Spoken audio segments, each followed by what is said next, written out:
Despite the fact that I've mainly made videos on 2 games during 2024, I have been playing a lot more behind the scenes. And since the year is somehow already over, I think it's a good opportunity to look back and reflect on the games I did play over the year. And by that, I mean it's time to make a tier list. But instead of the classic F to S tiers, I'll sort the games into categories based on how much I enjoyed them and if I'd recommend others play them too. You're welcome to disagree, just don't take it personally if I happen to dislike the game you happen to love. Now let's begin with Xenoblade Chronicles 3. I started off the year trying to catch up with one of my favorite game series on the Nintendo Switch, Xenoblade Chronicles. These games typically have some amazing stories, fun character interactions, and plenty of memes. And just like its 2 predecessors, Xenoblade 3 delivered on all those aspects, while also giving us loads of cool and unique characters, without the gacha mechanics this time around. However, unlike the previous games, this one had the largest active party with a whopping 6 characters to control during battle. You only get to control 1 at a time, the other 5 are by AI, and at this point, am I playing the game or is the game playing itself? And over 20 different character classes to choose from, which felt a bit overwhelming at times. That being said, it was pretty cool how you could wear different outfits depending on your class, although this system definitely got introduced so early on that I nearly forgot what the main cast's signature outfits are supposed to look like. And also, it gave off major shippy vibes like right away. Aw, he's wearing her jacket, and she's wearing his. I wonder if there's gonna be any romantic subplots happening in this game. Yes! That being said, it was fun to try out all the different class options and pick ones that best fit my playstyle. Although I always wanted to try out a new class as soon as I got it, so I ended up having completely different party compositions and didn't settle on one until I reached the final area of the game. I also felt like the story of 3 was the weakest compared to its predecessors. Not saying that it was bad, it just didn't hit quite as hard as the previous 2. Sure, there were loads of interesting characters and topics explored, but if the main thing I remember about this game is that one potato farming side quest, then we definitely have a problem here. I think that was mainly because the setting and plot points were a bit more vague and abstract compared to the previous games. I would give you a TLDR, but like I genuinely don't remember the details. Something heartless bosses, time loop, Ouroboros? Wrong game. Overall, I'd say Xenoblade 3 was a pretty good game. If you like Xenoblade, you'll like this one. If you're on the fence, maybe try one of the previous entries first. Moving on to the next one, Ryza 3. Just like Xenoblade, I was also putting off the 3rd game in the Atelier Ryza series. For those who don't know, which I assume is most of you, the Atelier games are these hidden action RPG gems that have a very interesting crafting alchemy system and a chill slice of life story. They all have a similar game loop of explore the world, fight a few enemies, then make better armor, weapons, and items using the materials you've collected from them, and advance the story. It gets really fun late game once you build the Philosopher's Stone and a whole bunch of other items that basically let you make infinite copies of the best crafting materials, and then you just get completely overpowered. It's very satisfying once you reach that point. In this game, Ryza and friends go to check out some mysterious islands that suddenly appeared near their hometown, and a random voice pops into her head, giving her the alchemy recipe for making the most mysterious alchemical item of them all, keys. Like the thing used to open a door. But of course, it's an RPG, so you don't just use them to open doors, but you can use them for battle, for exploration, and for story purposes. The rest of the game is all about exploring what these keys do and what's happened in the ancient past, taking us to foreign lands and even the underworld. This game basically expands the map of the original 2 games in a similar way that Tears of the Kingdom expands the map of Breath of the Wild, and I think it's pretty cool when games do that. Overall, it was a wonderful experience and a good ending to Ryza's story, even if they left several plot points open for a potential 4th game in the future. We all know Ryza's their favorite, so maybe we'll get another one. I will say that playing this game definitely got me excited to play more Atelier games. I even told myself, this is the year of Atelier. This is the year when I'll finally play the other 7 Atelier games I own. And it was all going according to plan until I tried another game from my backlog. A game about lawyers? Objection! The Great Ace Attorney Chronicles. I've heard so many memes and jokes about the Ace Attorney games and their hold-its and debates about ridiculous topics, but up until now I've never played any of them. So what is an Ace Attorney? Well, at their core, these games are visual novels that take you through several seemingly unconnected cases with loads of comical moments as a defense attorney trying to prove the innocence of their client. And no, it's not always this guy. The Chronicles games, which happened some 200 years in the past, have you play as Ryunosuke Naruhodo, a word which means I see, a word which is way overused in some anime like the reincarnated as a slime one. Anyways, this game follows the journey of Ryunosuke as he travels to Great Britain on an exchange program to study and practice law with his best friend. There were plenty of big mysteries, silly moments, and likable characters. Also this guy, Herlock Sholmes, but even he grew on me as the story went on. And even though there were a few chapters that I personally did not like because they were so vague that I had to look up guides on what evidence I needed to present and when, I ended up being hooked on the series by the end of the game. Overall, I'd like to say that it was a pretty good experience. I would recommend playing it if you want to decide whether or not Ace Attorney is right for you. Speaking of right, Ace Attorney Phoenix Wright Trilogy. Now this is the Ace Attorney I was expecting to see, although it also happened to be the Ace Attorney game I had the most problems with. For starters, I decided to get this game while I was traveling in Europe, so instead of going for a physical Nintendo Switch copy, I bought this one on Steam for extremely cheap. And a few minutes into the game, I had to DM Captain Astronaut to make sure I bought the right game. The style didn't look much like the Chronicles game I had played. There was this guy called Larry Butts, and there were a lot of lines that made me feel uncomfortable. But worst of all was the flashing. Not that kind of flashing. You see, one thing these games like to do for extra effect is have the character sprites hop a bit, shake the screen, and flash a white light for emphasis. This was not a big deal in the Chronicles game since I could just turn off the white flash in the settings, but for some reason Capcom never added that option for their first trilogy, which means that every other sentence I was getting flashbanged by the game. Unfortunately, this meant I could only play the game for an hour or so every day before getting a migraine. The story itself was very fun and silly, but I couldn't binge it like a tub of ice cream thanks to those flashing lights. But even with all these drawbacks, there were just so many silly moments and charming characters, interesting plot lines, that I ended up liking this trilogy quite a lot. That being said, I cannot rate it as high as Chronicles since it didn't give me chronic migraines like this one. Ace Attorney Investigations. Miles Edgeworth originally appeared in the first trilogy as Phoenix Wright's main friend turned foe turned friend character. The two may bicker a lot and they face off from opposite sides of the courtroom, but both are there to pursue the truth. And since Mr. Miles was such a fan favorite, he got his own set of games. But unlike all of the other Ace Attorney games, this is not a trilogy, just a biology. It's 2 games. At first I was a bit uncertain about investigation since this game completely kicks you out of the courtroom and shows the inspection phase of a criminal investigation. You're checking out the scene, talking to witnesses, and making connections that are sometimes a bit vague. Also, you would debate with people similar to those court sequences to uncover truth using evidence. The second game also added mind chess, which is similar to the debates but doesn't require the use of evidence. Instead, you have to look for cues on the character's mental state and decide whether to push them or to give them space to spill the beans.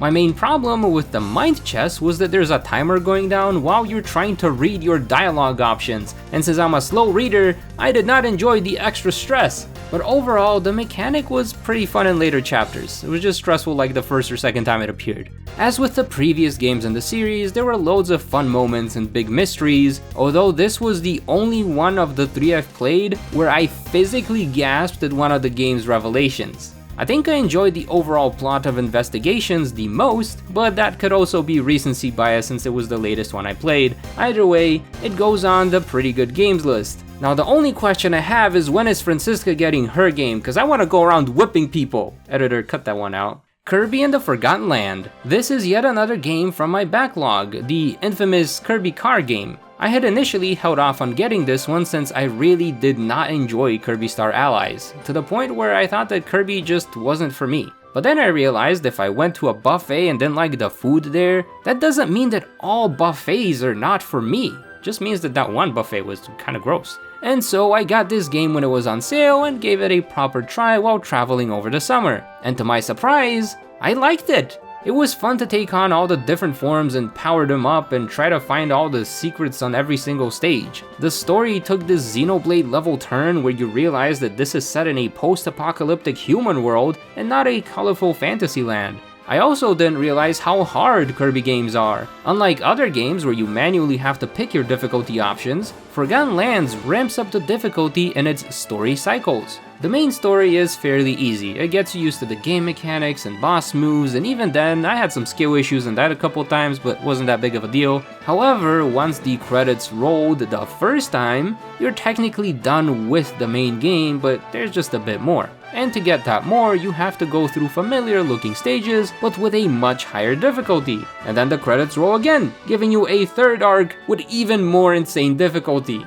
I ended up quitting halfway through the second arc, since I needed to button mash too many times and wasn't comfortable with how loud it got. I didn't realize how loud the Joy-Con buttons are. But I personally felt satisfied with how far I got and decided to move on to the next game, so overall, this was a pretty good experience. Picto Quest. Since I gave up on button mashing in Kirby, next I wanted to try out something more chill. Picto Quest seemed like a good fit. It's an interesting game design aspect reminiscent of Sudoku puzzles, where you have to use the information given to you about how many pixels are filled in each row and column, and then use that information to create an image. However, this quest game wasn't quite as chill as I had expected. For some reason, they decided to make it into a battle-style RPG, meaning that you had a timer and enemies attacking you every time you made a mistake. Just like the Mind Chess and the Miles game, I did not enjoy the extra pressure, because I just wanted to chill, dang it.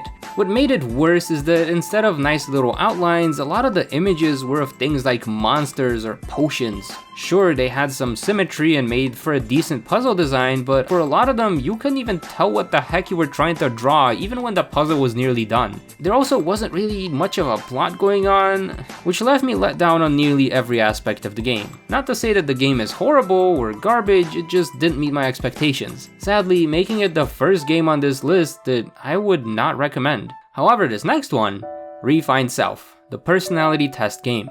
It's an indie game using an Undertale-esque style that tracks your every action and decision as you progress through its relatively short story, and using that information, it predicts your gamer personality. I thought the concept was pretty cool and the results felt fairly accurate, more accurate than my star sign, that's for sure. Although it wasn't anything too outstanding, I thought it was pretty fun to play and see my results. Definitely worth a try, although not quite a must play. And at this point, you might be wondering what's the point of the must play section if you're not gonna put any games in it, so let me do just that. WithspringR. This is one of the 2 games that decided to sponsor me this year, so I was given a free copy of it on Steam, and then a bit of money to include it in a video. Not this video. Now typically with these types of sponsored games, me or any other creator will play the game for a couple of hours, make the video, and then never touch it again. However, in the few hours of playing it, I ended up really enjoying the gameplay loop and character interactions, and decided to play it for a bit more after I was done with the sponsorship, and then I played it for a bit more, and then I was hooked. There was just the right amount of mystery, a crafting system reminiscent of the Atelier games. I also really liked how you have a bunch of different ways to build Piberry. For my run, I decided to do a physical lifesteal staff, which meant that instead of attacking with fire, lightning, or ice spells, I was just whacking everyone with a giant stick and then recovering a bunch of health along the way. The game also has a pet collection system, and you can summon them for exploration and to help you out during battles, making those 1-on-9 fights feel not as unfair.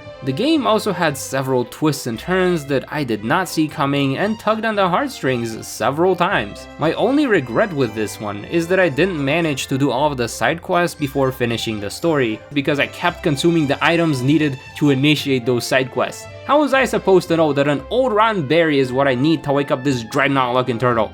Either way, I had an absolutely awesome experience playing this game, and unlike all of the other good games I played this year, I would actually recommend you try this one out too. It's not a sponsor this time around, I just genuinely enjoyed the game a lot. Now on to the next game that I was supposed to enjoy, in theory. Mario Party Jamboree. Can someone explain to me why we only have one Mario Kart on the Switch, but 3 different Mario Parties? This game also feels like the most unbalanced of the 3, as we've had many party sessions where one person has 0 coins and 0 stars, which is pretty funny when that person is Squidman, and miserable when that person is me. On the other hand, there's usually 1 or 2 good players hoarding like 8 stars and 500 coins, and it gets so unbalanced to the point where it's not even fun for the winner either. Last time we played, Cap and I just gave up on existing while Seth was intentionally trying to throw just to give either of us a chance to win. And then the game gave Seth the 2 bonus stars at the end! Ah!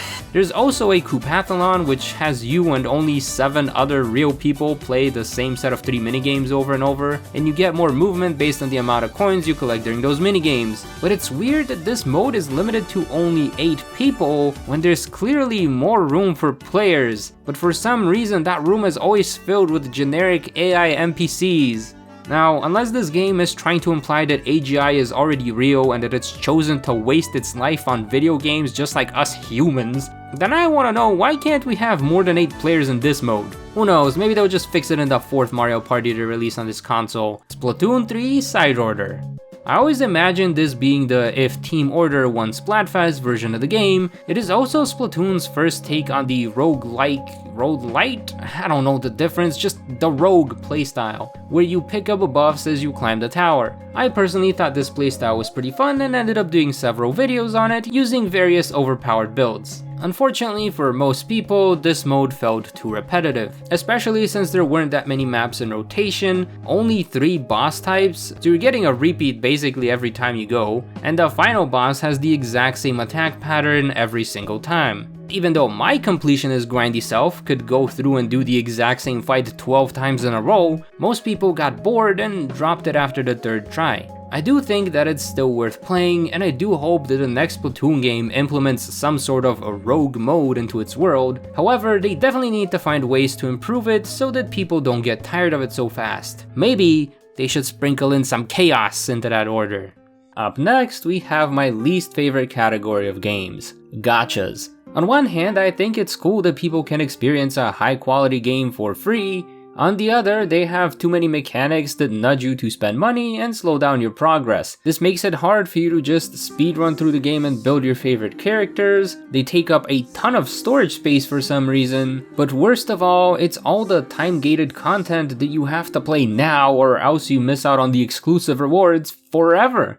This makes the games feel more like chores, and even though it's gotten me to choose playing them over something that's actually good and fun, it's definitely left a bitter taste in my mouth, which means not a single one of these games is gonna be on my must playlist. That being said, let's begin with the most well-known gacha of them all, Genshin Impact. In 2024, Genshin was wrapping up its Fontaine story and sending us off to Natlan, the land of Pyro. The bad news is that the Fontaine side felt very rushed out, with an anticlimactic end to Chiori's story and Arlecchino's whole story quest getting spoiled by an anime-style video they posted a few days before the update. They also tried to reel in the Atelier players with characters like Emily and this awfully familiar looking alchemy event. Unfortunately, I might be some sort of goldfish cause I definitely got hooked. Gameplay wise, they finally added a second endgame mode called the Imaginarium Theater, which has you use most of your characters. It has an energy system that only lets you use a character twice per run,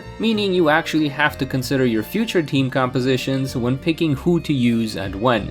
This is a great mode for people like me who like to build all of their characters to a usable level instead of hyper invest in my DPSs. The only downside is that you actually need to get and build a lot of the characters for this mode to be fun, which is a problem considering there's 91 playable characters in this game, some of which haven't been available for over a year, yet the amount of resources and pulling materials we get has not changed since the game's release. Speaking of characters, I'm not the biggest fan of Natlan's designs. Despite the game having a very fantasy, steampunk theme for the past 4 years, they decided to go with some very modern, urban designs for their newest cast. We got Spider-Man with a pixel art dragon, an 80s rollerblade girl who's also a DJ, and of course a hot leather-clad motorcyclist. Meanwhile, other regions are still using horse-drawn carriages, and even the most scientifically advanced ones are barely having hot air balloons. Story-wise, Natlan is just alright. It takes the same approach as the Lawfu did in Star Rail, where a lot of events and setup have already happened 500 years ago, and we're now getting to see how it ends without really getting enough build-up for it to hit as hard as the previous Archon quest. There was one segment of the story that actually showed us what the war with the Abyss is supposed to look like, and that felt immersive enough,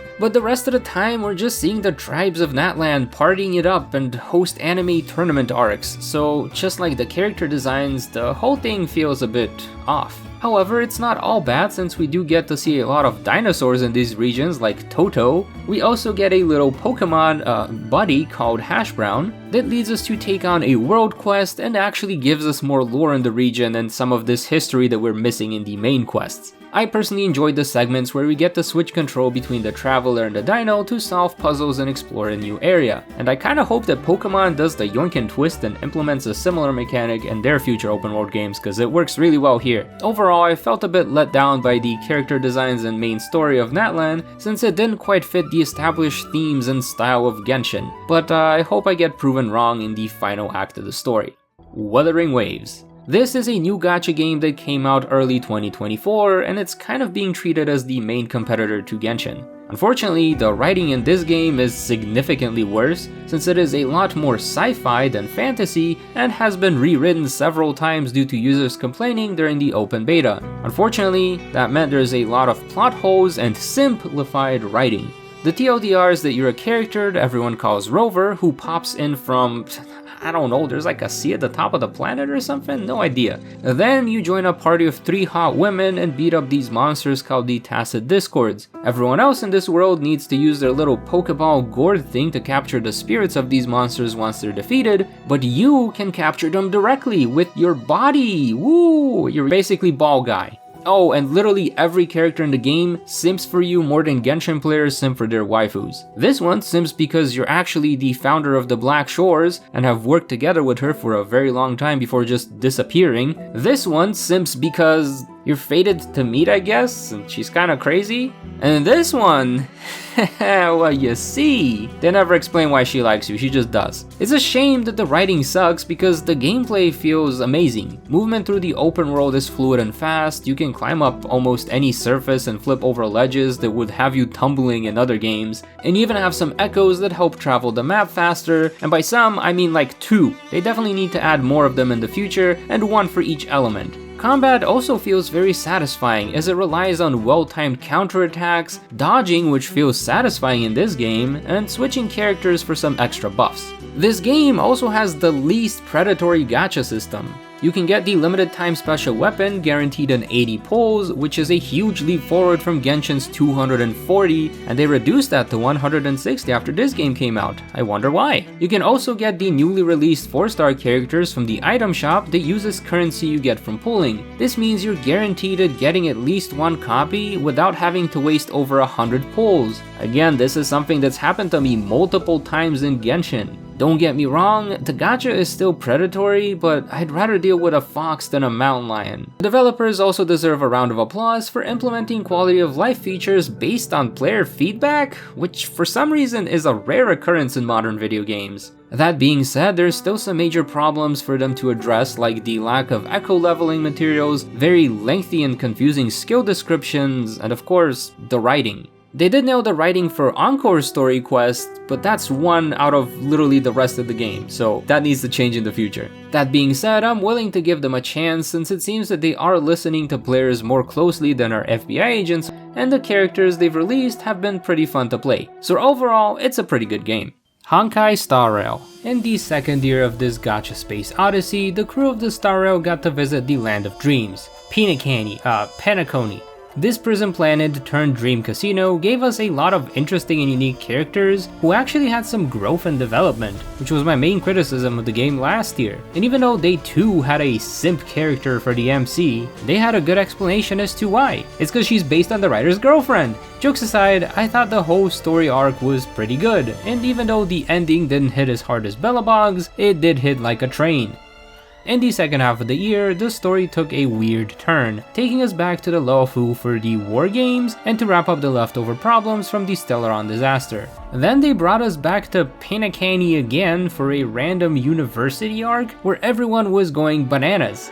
Story stuff aside, the game added several new modes to their simulated universe rogue mode that made it a lot easier to farm relics for your characters, and it let us save our overpowered builds for future use. We also got 2 new battle mechanics, a super break and non-energy based ultimates, which gave us even more options for team building and approaches to different battles. Overall, I will say that this is the one gacha game that keeps delivering good story, fun characters, and absolutely amazing music on a consistent basis.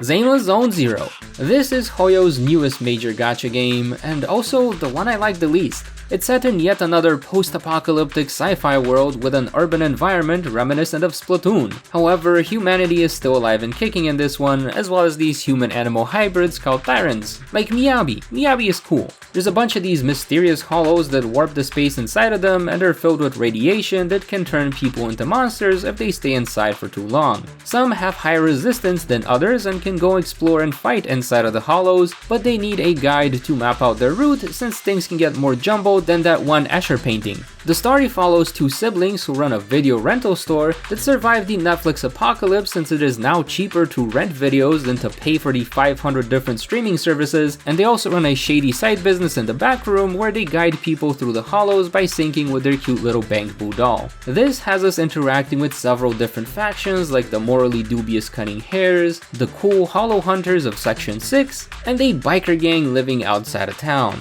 Overall, I'd say that the main story is actually pretty interesting, with loads of mysteries and fun character interactions that switch between the visual novel style, comic book panels, and fully rendered cutscenes that really show off the characters' animations. Speaking of which, they do not hold back on the animations. A lot of these characters have some very unique physics that are there to attract a very specific type of audience, and unfortunately that audience is not me. Even after playing through all of the game, the characters I did like were the ones with the least amount of physics, those being Miyabi and Robocop Freerun. I also got Bernice mainly because her Brainrot trailer song is what nudged me to finally try the game out, but also because I just enjoy setting things on fire in video games, and that's literally her whole playstyle. Gameplay wise, the combat has you running 3 characters on a team plus a Bang Boo as you beat up a bunch of enemies in different hallways. It is a lot of clicking and switching, but overall the combat feels extremely simple yet satisfying. Pretty much you punch the guys until you see a light flash indicating they're about to attack, then you switch characters to block their move and repeat the process.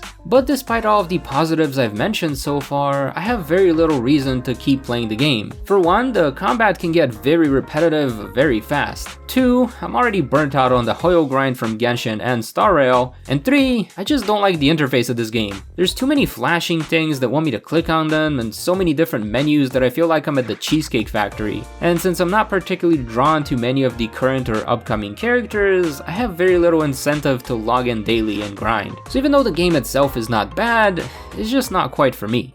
Sword of Convallaria. This is the other game that sponsored my channel this year, but they did not sponsor me this time, so I can say whatever I want. Sword of Convallaria is a tactical RPG not too unlike Fire Emblem and Triangle Strategy, with a non-gacha story side that has several splitting paths. I enjoyed the characters and interesting tactical RPG mechanics like interactable objects and special battle tactics I could use to nuke mobs, but ended up getting burnt out pretty quickly since it shares the same issues as Fire Emblem. You replay the same section half of the time, only to get a slightly different ending. Thankfully, the game has addressed these issues by giving us a parallel story mode where you get to manage a trade company, and a prequel story with more investigation-based gameplay. It's still a tactics game at its core, but they added a lot of fresh new elements and story beats that I personally enjoy. Sadly, the gacha side of the game is not as fun. For one, the game is trying to catch up to the Taiwan server, which is about a year ahead, meaning events and character banners are flying in and out faster than gym goers in January. There's also several recurring modes like the Tower of Conquest, which is a vertical investment check similar to the Spiral Abyss in Genshin,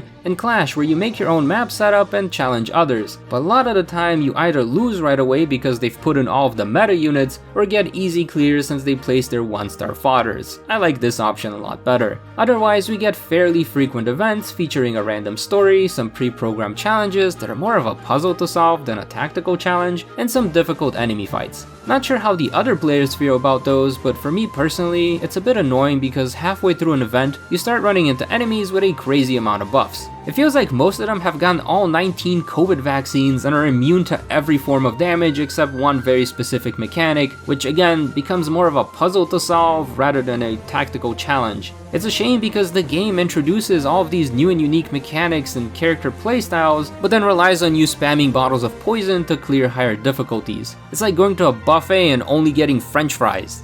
It feels like a bit of a letdown after seeing how creative the developers can get, because apart from the game design, you can also see their creativity in things like the skins they've released. Quick question, what comes to mind when you hear skins and gacha game characters? Probably something along the lines of an elegant dress, or maybe something more fan servicey like a bathing suit. But what if I told you that they took this fully clad princess that plays a huge part in the main story, and instead of giving her a pretty dress or a bikini, they give her a hobo outfit? Unwashed hair, old dirty clothes covering her up. Oh, and it even applies to the unit that she summons during battle, which is typically some sort of royal guard, but with this skin, he's just a rando villager with a wooden fence for a shield. So I gotta give them a high score for creativity if nothing else. Pokemon TCG Pocket. Not too sure if this is even considered a gacha game, but it sure feels like one, considering it's got a battle pass, a pity system, and random pulls. This game is the light version of Pokemon TCG, making it much easier to do battles since you only have a 20 card deck and no energy cards to worry about. I checked it out for a bit and enjoyed doing the battles, but apart from a few standard matches and going up against random opponents, it felt a bit too empty. I think it could do with some sort of story or challenge mode to motivate me to build better decks and play with people. Otherwise, I just log in, open my 2 packs, and then close the game. Although I will say I enjoy the digital version better than the physical packs. Sure, there isn't that new card smell, but also I don't then have to figure out what the heck I'm gonna do with all these cards. It's another one of those games that I think is just alright, but it definitely needs a bit more to get me somewhat invested. Great side game though. And next up we have the dishonorable mentions. These are games that I could not enjoy and ended up dropping. Paper Mario: The Origami King. With the upcoming release of the praised Thousand Year Door, I thought I'd pick up and play the newest Paper Mario game, which is supposed to be Mario with plot. I like plot, and at the start of the game there definitely felt like there was something going on. Origami soldiers, paper mache monsters, Bowser being folded like a fool. Also, the silly toad puns were hilarious. However, as I made more and more progress through the game, I started losing more and more interest. The characters joining us on our quests in the different areas were nice and fun to have around, but the game started to feel more and more grindy. The silly toads becoming more and more sparse, and the combat? Ew, I did not enjoy the combat in this game. At first I didn't mind the whole align enemies by moving the circle rings, but the further I got in the game, the more I hated going into battle. Unfortunately, I reached a tipping point in the fight against the Ice of Elemental, where one small mistake in how you align these circles would mean you have to start the fight all over again. AKA, you just lost 10 minutes of your life and you have to do it all over again and hope you get it right, otherwise you're just gonna have to keep on resetting. I personally have a big problem when games feel like they're wasting my time, and that was the case with this one. With the boss fights, what is effective on the boss is typically unknown and you're supposed to do several rounds of trial and error to figure it out, which is fine and all, but when I already did not enjoy the time pressure of the spinning circle thing, on top of a large number of obstacles and specific mechanics needed to clear, I just wanted to get it over with as soon as possible, which made me realize I just don't enjoy the game and decided to stop playing it. The silly story had its fun moments, but I wasn't about to force myself to play through something I did not enjoy. If you love this game, that is a-okay, it's just not for me. The only downside is it scared me away from getting the Thousand Year Door, so. No Kuni 2. The other game that wasn't for me was this Studio Ghibli style RPG, which apparently was good enough to get a sequel. And the game started out pretty strong. You were the president of the United States of America, but the building you're going to gets nuked moments before you arrive, so in typical anime fashion, you get isekai'd into a fantasy world as a younger version of yourself. But also, you get to keep your gun, America. What's more, you've just been spawned into a castle in the middle of a coup and end up saving the kind prince by shooting your gun at the rat centaur monster and make your escape. It was pretty cool right off the bat, but unfortunately the game kinda drops off after that. The young prince wants to rebuild his kingdom, and you just decide to support him using your presidential wisdom and then end up going on random side quests to pair him up with a mythical beast because all the kings in this world have a mythical beast with them. And while everyone else has some sort of like dragon or giant monster, what our prince gets is an Australian version of Maggie Simpson, and then this beast uses its boogers to help beat a guy who uses trick dice. I don't think I'm the target audience for this. Anyways, once the kingdom does get set up, we have to go around doing random side quests to recruit bland characters, and since we want peace, we also go around all of the kingdoms trying to get them to sign the Declaration of Independence. Sorry, I was thinking America too much. It's actually the Declaration of Interdependence. Maybe if the side quests were more interesting, but this kind of felt like baby's first RPG, and I've played Xenoblade, so like, this felt like a letdown. The premise was pretty cool, and then the game turned kind of predictable, and even though I was willing to push through and see all of the other unique things they had in store, I ultimately set it down because it expected me to go grind.